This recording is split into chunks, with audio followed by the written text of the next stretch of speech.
Hey, everybody, welcome to The Community, the podcast devoted to home service businesses who desire to make an impact while making an income. Each week, you'll hear real stories of individuals who decided to do it their way and start a business. And again, we've got another wonderful episode for you. Who's on today? Michael Maharas. Let's go. Yeah. What a name. He does have a gorgeous name. It's strong like bull. You know, when you hear someone have strong like bull, it makes you wish you had strong like bull. I'm like Joshua Brown. Yeah, I don't feel good about mine either, but be ready. Yeah. Be rad. Yeah. Yeah. All right. Hey, we're going to have a good time today. To be straight with you, our guest today is from the Northern Kingdom of Minnesota. And so we're excited to have him. He has an interesting story where him and his wife are actually business partners. And so we're going to dig into maybe Would your wife kick your butt if you guys were business partners? Like, she would outwork me, but we wouldn't do more than one thing because my wife's a perfectionist. Yeah. And so every house we'd still be on driveway cleans. It'd take like 20 hours just to clean a house, but it would be the best, but we'd be out of business for sure. But so we're going to bring on Michael Maharas on the show today. And we're excited to have him as a guest. And we're really going to learn a lot about his business. I think so too. Yeah. And if you're also considering window cleaning, this guy's a G. Yeah. So that's a part of his thing. Awesome. So without further ado, let's bring my man, Michael Maharas, onto the show. Michael. You guys. Hey, how's it going, everybody?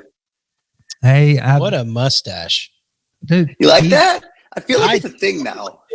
If you're kidding me, if you're not watching on YouTube, go ahead and stop the podcast and jump on YouTube and check out this dude's stash. It looks nice. Sam Elliott in the room. All right. If you close your eyes and just picture Michael Maharas, the image that you dude. Hey, Michael, do me a favor. And our guest a favor. Would you mind just share a little bit why people should listen to you as a business owner? Yeah. So I'm a little bit of an uncommon business owner. So my wife and I started a business and we had left careers, both respectively 10 years into them, to start a window cleaning and pressure washing company. And we had never cleaned a window or ran a pressure washer ever before. So that's kind of unique. We cashed in our life savings and kind of put the cart in front of the horse. So if there's a person that's going to share some insights about how, if you have any inclination to wanting to pursue a life of self-sufficiency by entrepreneurship, I think I can kind of rubber stamp that story for you. That's so good. And like, even hearing you open up by cashing in your life savings and opening up a business, there's some juice here. Dude, I have some questions because to get my wife to cash in a part of our savings is like no shot. And so Brady's job today, he's going to find out what the source is that made this thing work. But before we go into some of the logistics of the business and branding and partnership, would like for you to open up the show. A lot of times we can learn a lot from individuals by looking into their past. And so if you could share us your life story, starting from birth to life savings and starting a business in 60 seconds, would you mind sharing me the highs and lows? Yeah, I'll give you guys the 10,000 foot look at it all. So I'll just kick it off and just start by saying my kind of existence was started in northern suburbs of the Twin Cities here. And for the most part, I just kind of grew up a regular old life. I was the oldest of 4 children. My parents raised me and my 2 other brothers and my youngest sister in a small suburb community. I lived off of a third hole of a golf course. Things were pretty typical and average in my youth. I wasn't much for sports, so I kind of did things that were like the anti-sports. I did a lot of skateboarding, snowboarding, kind of anything that didn't involve me being kind of told what to do by a coach. Kind of joke about my complete failures in sports is when I was in youth baseball, my dad actually wanted me to play baseball so bad because he played ball. And the first year that I'd played, when they were handing out awards, I had won most improved player for learning on which side of the foul line to play on. If that kind of gives some context to my interest in there. But, kind of fast forward, met my current wife and business partner in college. Her and I kind of have always shared similar values. We we graduated school with no debt. We worked our way through school. Rather than going to a 4-year university and getting a bachelor's, we both got associate's degree, paid in full. Just believe strongly in putting our best foot forward. And that kind of led us into our journey together, where we ended up kind of buying a house together out of the recession.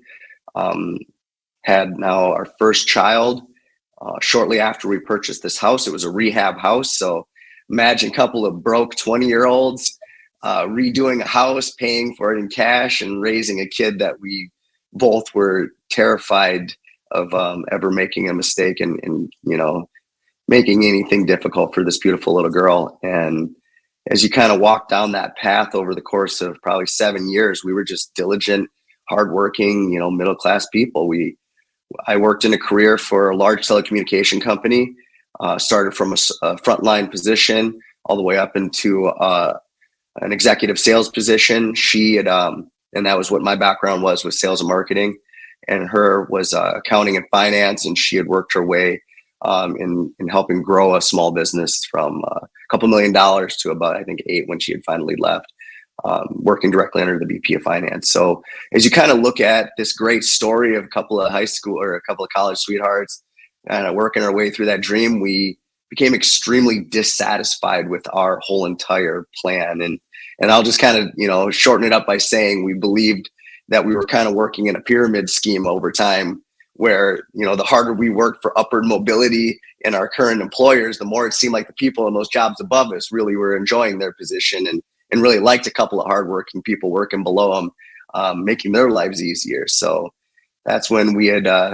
took a life savings and took a gamble on starting a business that was, in fact, window cleaning at the time. And then we have added pressure washing and Christmas lights down the path. But, the business itself has been her and I going from the ones cleaning windows to the ones now that manage 4 crews and 13 employees at our busiest times of the year. Wow, man, that is awesome. Michael, how old are you? I am 42 years old. 42. And when did you start the pressure washing business? At what age were you and your wife? So I'll back up 7 years, so 35. Yeah, that's awesome. Yeah, congratulations, man. Hey, I'm going to interrupt for a second because we've got a phenomenal opportunity for you. If you've been thinking about opening your own pressure washing company, I'd like to invite you to a free webinar. There we'll talk about the pros and cons of opening a pressure washing, and you'll get to chat with our team about whether or not you should launch a pressure washing company in your city or not.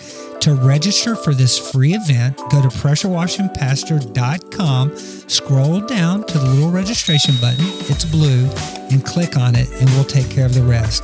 I look forward to seeing you there. Have a great day. Now back to our show. If somebody is in your situation where they feel like they're building somebody else's kingdom with the time and money, their energy, and they're considering doing what you've done, what advice would you give them? It's easy to kind of armchair quarterback that question because I've already kind of made it on the backside of that situation. Sure. But I would say that, there's something inside of all of us, and it doesn't matter if you're, the guy that doesn't want to ever work a job and you want to kind of just float through life free and unattached, or if you're somebody that has just crazy amounts of ambition and you want to build from the second you open your eyes to the second you finally pass out at the end of the day. Listen to the voice inside of you. And if there's something that's inside of you saying something, it's not happening by some mistake. It is a real voice, and you should listen up. And at that point, start to make your decisions, but don't ignore the voice. Now you've made it on the back end of that voice, and you found some monetary success and time success. But how hard was it to actually make that jump, or were you so dissatisfied with the people above you that it was just a no-brainer? The funny thing is about as time. So, to first directly answer your question, at the very beginning, it was just grit and it was fortitude. We had, cliche, spent nights and weekends after work and in the margins building our business from our experience. I mean, her and I had an education in sales and marketing and accounting and finance. To clean windows was what we thought was the easy part of the equation. Most business owners, I mean, if you ever read the E-Myth, it almost calls it out directly that, somebody has an entrepreneurial seizure because they were a technical expert and then they decided to start a business. Well, we did the absolute opposite, that we had a pretty significant chunk of business experience and zero technical knowledge. So for us, it was just, her and I taking the time to work in our own business as frontline employees. There was many times where, the one that we always kind of joke about, her and I, as we kind of look back, is the Memorial Day weekend of, what would it be, 2018? Yeah, 2018. So it was a local restaurant that had been cleaning windows them for a while, and we were charging like 50 cents a pane, which I don't even know how we were even thinking the numbers were reasonable at 50 cents a pane. Sounds right. But like, we were heading out of town, and like, because we have so much pride in our work, we always had to make sure that we check our work one more time before we headed out of town. So we drove by the restaurant and the windows looked like trash. And we had like, that was it. You turn back to the house, grab the buckets, grab the belts, time to clean windows before we get to celebrate. When everybody was heading out to, grill burgers and hot dogs and have a cold beer, we knew it was our responsibility and our reputation was on the line in that one business to have to make sure that we don't get to rest until the work is done, which I think that is what led us to move forward, is that attitude of commitment to the success and knowing that, you only get one chance to do it right. Every subsequent chance is a little bit cheaper and a little bit less valuable to the customer. All right. Hey, let me ask you a straight question. Okay. Hit me. You fill in the blank here. Okay. Or by a sentence or a statement. You should not open up a business if you cannot, and you go ahead and fill it in. If you can't honor a promise that you make. Juicy. That's good, son. And so I'm in alignment with you. And there was something inside of you that's not inside of other people when they see a dirty window that they already got paid for or that they cleaned. There are individuals on this planet that don't care. And they will open up a business, they'll charge, they'll get business. Yeah. And that's the problem, is that we have to raise the bar inside of the service industry. And so you should not open up a business if you're not willing to do the hard things and pull hoses back out after everything's all said and done. Go back out there 2 or 3 times, pay for the damages that you've done, get the proper insurance, pay your team members. You should not open up a business unless you're going to take care of your customers and the team that ends up working for you. I love the fact that was inside of you. When it comes to you and your spouse, I feel like it's very romantic. If I could imagine like having your best friend as your business partner and working together, it sounds like a fun endeavor. Is that something you would agree, disagree, and why?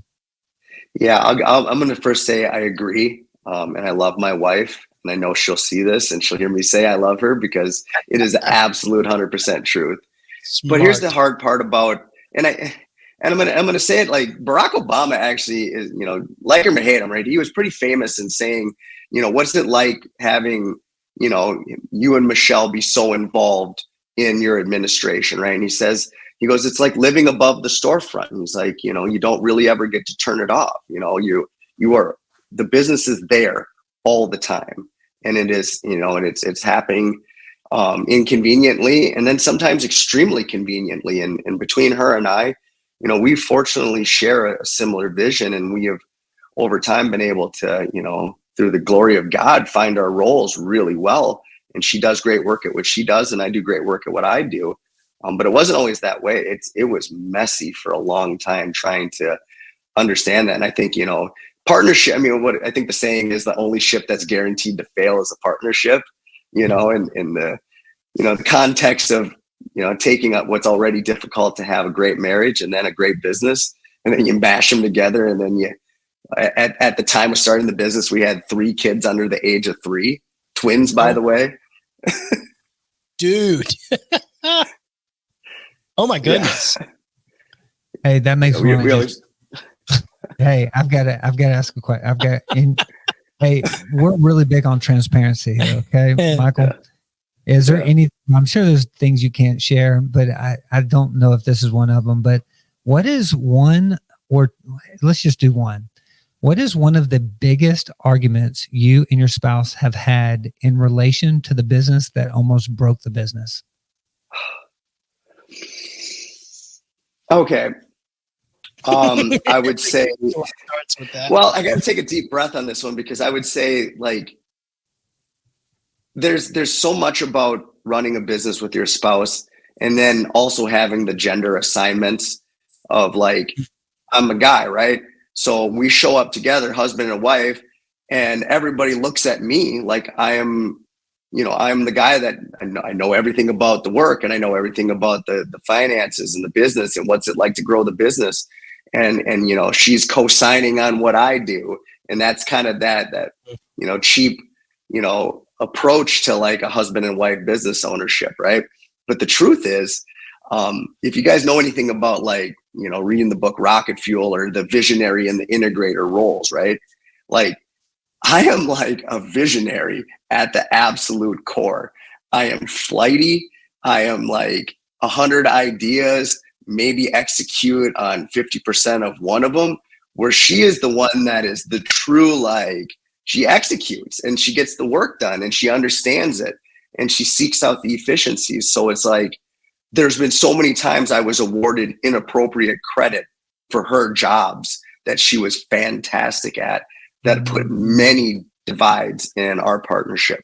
And it was like, for me, I just felt kind of, hamstrung. Like, well, what am I supposed to do? I can't tell somebody to, like, look at me, and if I try and give credit, then all of a sudden, like, I'm like the guy that's giving credit for somebody, which is even probably crappier of a situation. So yeah, I would say that would be the crux of what it was. And I think that was also kind of the seed that her and I nurtured together, to understand that, like, what other people are doing and saying about our business and our partnership have very little to do with how her and I are going to operate our business in partnership. Yeah. Wanted to, if you had advice for somebody that is inside of a partnership, whether it's their spouse or not, what is the advice that you would speak into their life that would benefit the whole idea of until death does us apart?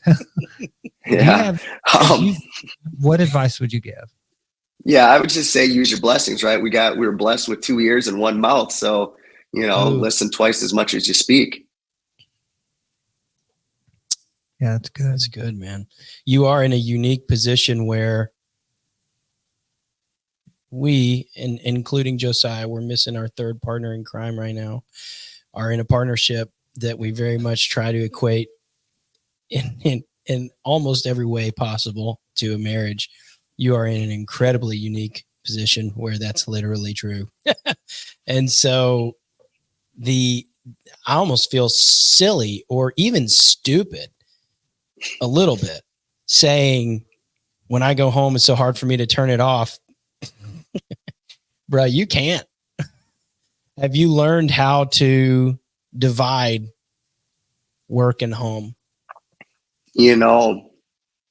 It wasn't because we were responsible enough. In the beginning, our children, by the way, that day with the Memorial Day story, we had all of our kids in the car, and we have pictures of them, even right on our website, of that day where they grabbed the squeegees and the mops, and they were celebrating us cleaning windows, and it was a family event, right? And it was really special at that time. And it was part of our, our beautiful story. But the truth is that it wasn't until the kids were no longer loving the business that Ash and I finally had to recognize that it has to have its time and its place in the day. And as the children became less in love with the business, is when Ash and I had to kind of learn to put some guardrails up in place of that. Man, I feel like people who are in a partnership but not in a marriage could learn a lot from you, truthfully. That's not a pointed question or anything. That's just a literal statement. I feel like they could, because you're in a marriage both ways. Hey guys, Brady Ridings here with Brown's Pressure Washing. Wanted to take a minute to say, if you're starting a pressure washing company, I have got something awesome for you. We offer something called a boot camp. It's a 3-day experience where you will come to Nashville and you will definitely have an experience. It's hands-on training, breakout sessions. You get a dinner with the three of us, myself, Joshua, and Josiah. It is a wonderful event and a no-brainer investment into the knowledge that you need in starting a pressure washing company. I wanted to let you know I've got a Calendly link on pressurewashingpastor.com where you can go and schedule a call with me personally to talk a little bit more about boot camps if that's something that you're interested in, and I hope that you will do it. And so let's transition a little bit past the partnership because it's cutting a little deep here. And let's move into hard. Do you remember when you started the business? And yes, partnership has its own challenges, but when it comes to the operation of the business, and let's think about sales, marketing, operations, cash flow, which were the issues inside the business that presented the most hard? Yeah. I would say managing growth and cash flow as two separate animals that you kind of have to ride bareback. You know, they both can like take off in a hurry, right? You can just sap a business of your cash flow and your profits and completely stagnate your growth, or you could do the vice versa. And understanding that to grow a business is incredibly expensive, and to maintain a business at a healthy growth rate, which is at least 10% growth. Because if you're not growing 10% or more, you're barely keeping up with inflation. And that's not even qualified given the last 3 years of our economy, right? You got to grow at least 12% just to beat inflation.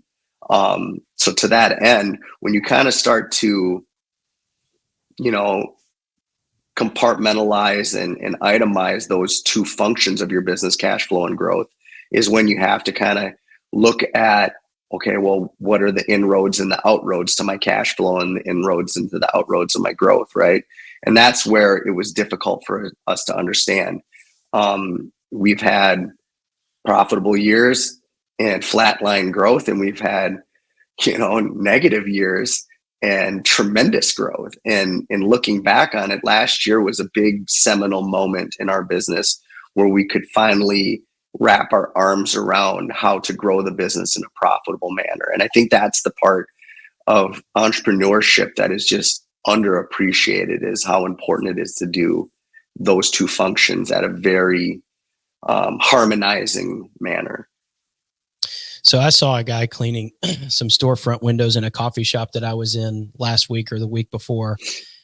Let's go back to the mindset of Memorial Day.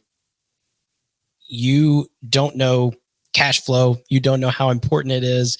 You don't know how it going in and out is important. What are you telling the person who's starting? And I'm going to say you can utilize whether it is pressure washing or windows. For you, I think it'd probably be more so windows. What are you telling that person who's starting to avoid the most as they're starting out so that they can get to a little bit more success quicker? Yeah, I would say they have to do an analysis of their hourly rate, right? I think, you know, we make fun of these guys trucking the trucks, but they have fantastic margins, man. The bucket bobs are out there running like 60, 70% like EBITDA when you do their... I'll share with you really quick. The guy I asked, I'm friends with the guy who owns the coffee shop, and this storefront window, I mean, I can't count in my head how many panes. I mean, I'd say probably between 10 or 15. And he said $30 is what he's doing for inside and out once a month. And I'm like, first of all, that's just crazy. I can't even understand it, but maybe I just don't understand. But you're absolutely right. They're out there and they're crushing it, man. Yeah, they're overhead. Well, you know, jokes aside, I mean, like that guy also, like he's doing a hobby, right? Like he's doing it for beer money. He's not running a business. If he in fact was running a business and you had an earnest desire to run a business, you would understand that at a certain stage, you become your biggest limiting factor, right? When it was Ash and I doing the work, we had pretty good margins at that time because it was her and I doing the work. But we were horrible in how we were paying ourselves because we were also doing the marketing, writing the SEO blog articles. And you start kind of parsing out your hourly rate, and all of a sudden you find out that you're like $2 an hour employee running, a couple $100,000 a year business. And I think, that's where you probably, that's the person I want to talk to right there. And in answering the question, offering the feedback to that person is like, understand when you hit that level of success that you think you're ready to bring on that employee, you better have a very clear understanding of what your numbers are. Because that employee, for us, when we went from her and I doing the work to bringing on our first employee, is when we had that ice cold plunge into, how business actually works, right? Because, you have 30%, 40% direct labor because you're trying to acquire good talent. And then all of a sudden you look through your P&L and you're like, whoa, there's not a lot left at the bottom. And then, Uncle Sam gets his cut too. Yeah. I want to spend some time here, and let's pretend that our listeners are trying to scale their business. Let's say they're at $500,000 and they're trying to get to, 3/4 or $1 million in the next couple of years. Do you know your numbers pretty well? Yeah. Yeah. We just had our budget meeting a couple of days ago. Let's walk through. Are you okay us walking through just what the typical numbers look like once you're at the numbers that you're in, and we kind of just process how much money is used for marketing, how that's broken down, how we do labor? Do you do performance-based pay, or you do hourly? Yep. Nope. P for P. Is it okay if we talk about that? Because we could offer a lot of value to anybody that's like trying to grow or in the middle of it by digging into these numbers. And we're open books as well as far as like what we're willing to share. Revenue 2023. Are you willing to share a ballpark number? Yeah, we did, let's say between 7 and 750. Let's go, dude. Yeah, Let's freaking go. And then of that, how much went to marketing? 9%. We just reconciled. I think the net was 9%. Do you utilize marketing both from boots on the ground, door hangers, yard signs, and also digital marketing, whether it's pay per click or it's social media shares and posts and so forth? Yeah, we're heavy digital. If you take that full 9%, Google probably catches 3/4 of it. Wow. Maybe a little bit more. If we said on a podcast on YouTube that we hate Google, do you think that Google knows? It's criminal what they do. It's flat out extortion is what monopoly. It is. It's a monopoly. And the sooner that people, Google came in as a hero from Home Advisor and Angie's List for that pay to play model. And they just went and did the same thing. I finally went into my LSA and I was like, I am done trying to compete in the auction. Like, I'm not paying more than $17 for your leads because I know for a fact that you're just pointing somebody to click on my stuff, man. You don't deserve my money, and you absolutely don't even exist. It's like, again, it's crime mob stuff. You're scared to change anything on your Google local profile out of fear of it getting shut down. You're willing to pander and beg to customers, even if they might be completely in the wrong, out of threat of a 1-star review. And even 1-star, even your 5-star reputation doesn't even mean anything because everybody has a 5. It's just, again, I could really go hard at that topic. Dude, we need to hang out. Just please keep going. Honestly, you're nailing it. Hey, let's share some numbers real quick when it comes to the Google ads. Do you know your impressions, your cost per click, and your cost per conversion for 2023? For people who are just watching as well, like that are just kind of starting out, if we can use the terminology that they would all understand, it'd probably be easier. Well, let me first qualify in saying I have put a tremendous amount of effort into understanding digital, right? And the thing is that the first 3 years of working our digital marketing side of our business, I trusted a lot of people, and I had to pay for that trust. I think the saying goes, when money and experience meet, the experience gets the money, and the money gets the experience. Paid in full is what the status I'm at right now in that status. But to that end, the numbers is that we actually went away from working with a digital marketing agency, and we found a person that we can pay a one-time fee to manage our Google ads for us.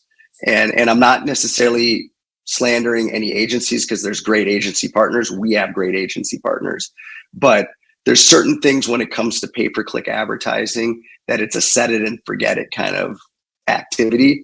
And you don't necessarily need somebody managing it for you. As a matter of fact, get savvy enough and take a few Udemy courses. You could probably manage your own and just, settle it up. But here's some of our statistics.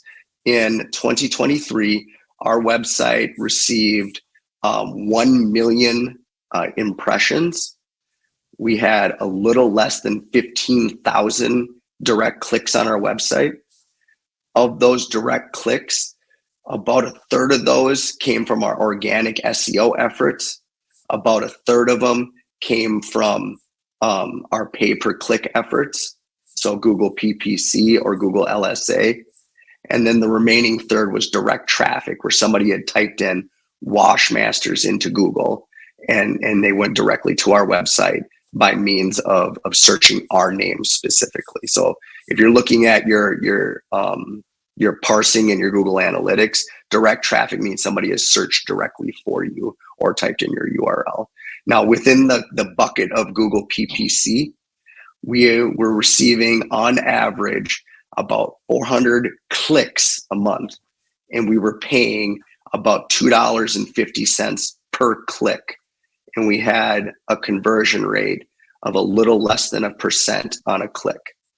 So what was kind of funny when we kind of started looking at our digital marketing, as we went hard at our okay, we all know that everybody has kind of ran at digital, and it's worked really great for a lot of businesses for a long time, but it's kind of a saturated market, and now it's a race to the bottom. So we started kind of looking at, okay, so if we pay $2 for one Google click, and the average time on site, which is one of the metrics tracked in Google Analytics, is 34 seconds for our website, right? That means that we just spent, I think it was like $4 or $5 an hour. No, $4 or $5 a minute is what we were doing for 1 minute of our prospective customers' attention, right? So we're like, well, we can go order 20,000 yard signs and stake them all over town and pay our staff, quite handsomely. And we started changing our mentality of let's look for, rather than only earn our business on Google, we wanted to earn our customers' perception, is how we've kind of looked at it, where we're like, they see our wrapped vehicles, they see our yard signs everywhere, they type us in, they see us on search, and they just assume Washmasters everywhere. We've had customers tell us, gosh, you guys are everywhere. Well, there's companies quite a bit bigger than us in the game in town that aren't doing that, taking that approach. So that was our strategy to marketing. So good. Michael, would that be your strategy advice to someone who is starting or is maybe year two? I guess I'm asking, it's easy to say yes because it put you where you are, but knowing what you know about Google, believing and feeling the way you do about Google, would you have gone about it a different way if you had to do it over again? Never. I would have done the same thing 100 times over. Just because Google's evil doesn't mean that it hasn't built my business too. Sure. I mean, what is it? the friend of the enemy of your friend, or the enemy of your enemy is your friend, or something Google is my enemy, but my competition really is the ones that I want, who I'm fighting against. And, that's kind of the necessary evil of that game. Well, does this mean in 2024, you're pursuing a little bit more of that yard sign branding type mentality as you're moving in? Yeah, we're going to work really deep in the yard signs. We're really looking at how can we change our referral game. And we've come up with strategies to straight up pay our customers. We're willing to pay our customers cash for their referrals. Any customer that makes a referral to us, they're gonna be able to mail in an account certificate. So we'll mail as soon as hey, customer A referred us. We now have customer B closed. Customer A, you now get, rather than giving 10% to the marketing machine, I'm going to give 10% to you directly, and it's going to sit on your account as an account credit, and you can use it towards your own service, or I'll cut you a straight up check, and you can, go buy your, kid a birthday gift. Because the truth is somebody's going to get paid for my marketing efforts, and I'd sure as heck rather see my customers get paid for that. I love that. And I think for us, as you kind of travel what the long game is, because I think Ashley and I, that's probably one of our biggest blessings, is we've never really looked at our business any one quarter or year to year. It's like, what does it look like 10 years from now? And I think for us, it kind of comes down to how can we start to build a wall around our base of customers. I want these customers to not look at us as option A versus option B. It's us versus not doing anything at all. And to do that, we have to be so exceptional in our delivery of service and in our reputation, and then so committed to them in their results, in bringing them value where they stand, not where we stand, but where they are. That's our mentality in changing how we're going to spend money on marketing, 10 years down the road. It's a lot easier to keep a customer than it is to get a new one, man. You're absolutely nailing it. Question: do you have a plan devised to pay the team to incentivize them for like a yard sign campaign? Because I'm with you, like that, whatever that percentage is that you've got between 5 and 10%, it's going somewhere. If it's yielding the same results and it's yielding leads, I look at it like, hey, this is a way to pay the team even more. Like, how do we do this as long as it's going to succeed? Do you have anything set aside in your mind for what that looks like this year? Yeah, we implemented it last year, but executed on it poorly, but it's still going to exist this year. It's called a performance accelerator, right? So all of our staff has a certain number of percentage that they're going to receive, for doing the work, right? That's our promise to you. And as P4P works for us, they're going to either receive the percentage or their daily base pay, right? Because they're going to receive a daily rate. And it will never be less than the daily rate, but ideally greater than the daily rate, right? And that's their percentage pay, right? But the performance accelerator is actually a percentage above and beyond their commissionable percent that's actually at risk on a monthly basis. So we've set aside some additional consideration towards them, meaning that if they show up at the shop and all of the yard signs are empty out of the vehicle, and their vehicle has been cleaned, and they're receiving a certain percentage of reviews on a monthly basis. And we meet on it monthly, right? Because my production manager has monthly one-on-ones with every frontline employee to go through their direct scorecard, because everybody in the company has a number, right? And they get to see progressively over the course of their season how much money is left on the table by them not doing the easy stuff, which is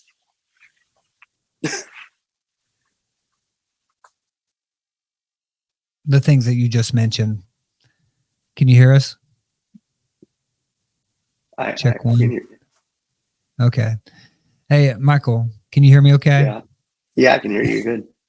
I kind of move fast in relationships. Would you marry us? Come on, man. Everybody, talk is cheap, boys. We're really pretty. Bigger company than me. Hey, Michael, you and Ashley should be high-fiving. Yeah. You're brilliant. You're intelligent. God's put you in a great spot. I love what you're doing. Google, like you said, has its issues. And I love the way that instead of being a victim, you've thought of a way to be a hero. And now you really can be a guide to others. What you've done is tremendous. And I just love it. We spent $75,000 last year on Google Ads with a cost per conversion at $60, which is down from the year before at $80. We did 1.8 million last year from pressure washing and with some Christmas lights, no window cleaning. And so I love your market strategy. It's something I've been thinking a lot about as it relates to man, I'm tired of the war inside of Google. And it really is a war. Now, do I love it and hate it at the same time? Yes, I do. But it's like, there's got to be brighter ways to do it. Have you looked at Limlist and buying email leads, residential, commercial, and then nurturing them with email campaigns? Have you looked into that at all? Yeah, so that's kind of on our roadmap this year, is to start investigating services or software like High Level, where we can get a little bit more intelligent on how we engage our customers and communication, and really having a better insight to how we can, I don't want to use the word manipulate, but like, I like to call it be a little assistance, my friend. Yeah, decision foresight. Let's call it that, right? It's important for us to know what our customers need before they all of a sudden are in the search. And if we can be there ready and waiting and deliver a fantastic product, I think we feel confident in that. So you're absolutely talking about something that's important to us this year. And are you selling the company anytime soon? Everything's for sale, guys. You know that.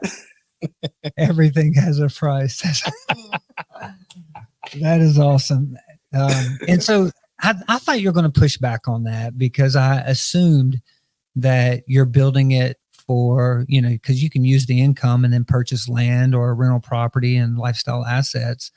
And once you have a good SOPs and things in place, why would you even want to sell? Like, you're, in my head, this is something you're building for a long time.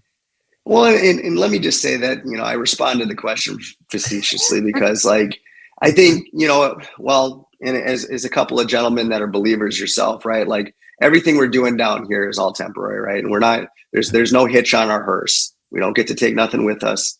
And 100 years from now, our legacy is going to be pretty faded at best, and most likely completely dimmed and dulled out. So, when you're hanging out here and kind of fighting this good fight, we get to kind of maybe play with a little less consequence. Yeah. So if all of a sudden you guys offer me a number, it's me and Ashley a number that says, hey, I think Washmasters is worth this. And Ashley and I are like, cool. Well, we also have a pretty long list on our vision board of other things that are important to us that are either going to be unlocked through Washmasters or because of Washmasters. So, we'll stay busy.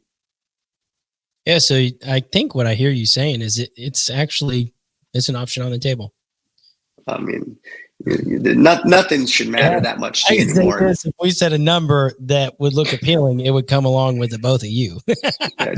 Yeah. You definitely know that it would be that way. And let me just first say that, like, I'm the visionary. She's the integrator. So it's coming with her for sure.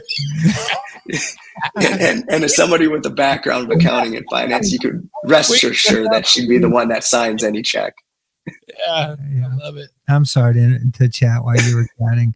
You have been an absolute pleasure, and I would like to ask for future dating conversations where we end up having you back on the show. Maybe also meet Ashley as well.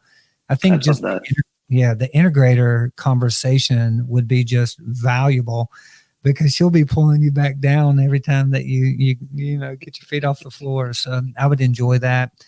It has been a pleasure, Brady. Is there any, I feel like there's been so much value inside this marketing conversation where we could really dig into a lot of conversations. Well, I just think I'd like to go ahead and maybe not right now on here, but like, you guys have so much knowledge clearly on systems and scaling that it's easy to be where you are now and talk where you are now. But I think that means you've clearly got a lot of operational wisdom that I think a lot of people could benefit from. I'd love to have you back on within the next, 2 to 3 months to have like a real operational conversation that could maybe help some people who are starting out. Yeah, I think having Ashley in that conversation, I mean, remember, I'm the show. She's the real action. So as you guys get to ask those direct questions to her, you're going to be impressed on the conversation topics that she brings up. Let's book it. She's on next time, and we'll reach out and confirm all that. Thanks, guys. Michael, we're going to do this. Is if someone wants to get in touch with you, do you have coaching available? Any masterminds that you're a part of? What's the best way that a listener can support you? And if you're like, hey, right now I've got my yeses and I've got my nos, that's fine. But is there any value proposition, if there's customers or anything that might be interested in reaching out? Yeah, I mean, I don't think that I'm need to swipe here because she's gonna. Yeah, I was gonna say I don't think I'm like qualified to even answer that question, because if there was anybody that was seeking advice from me or seeking my guidance and coaching in conjunction with my partnership and my absolute love for business and my wife, find me. I'm out there on social. I'm in all of the same groups you guys are. Probably search my name in a few of them, see a few dumb questions that I've asked along the way, and you get to find out that the guy that I am now was certainly not the guy that I started out with. So understand that we're probably a lot more alike than we are different. So have a little bit more confidence in yourself and look at the man in the mirror or woman in the mirror and recognize that there's somebody that's probably a lot more powerful than the person that you see, that you're taking advice from. I've got the last question right here.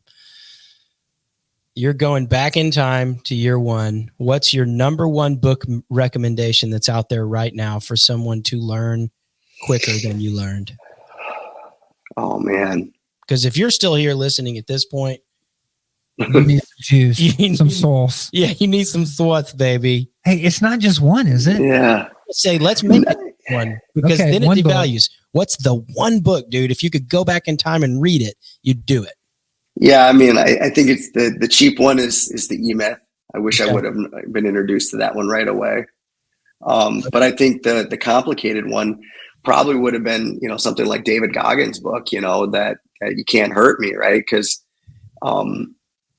there is certainly a lot about the growth that is messy and ugly that like I was ashamed of over those years, and I hid from the world, where like David like really talks about how powerful it is to like, stand strong with that mess all around you and know that like the person that you're building certainly is going to be a very messy and ugly kind of, road to that partition. Well, Michael, you have been a pleasure to chat with. You're an absolute G, and we look forward to having you back on in about 3 months from now. And until next time. Yep. Until next time, we'll see you later. Peace. Thanks, guys.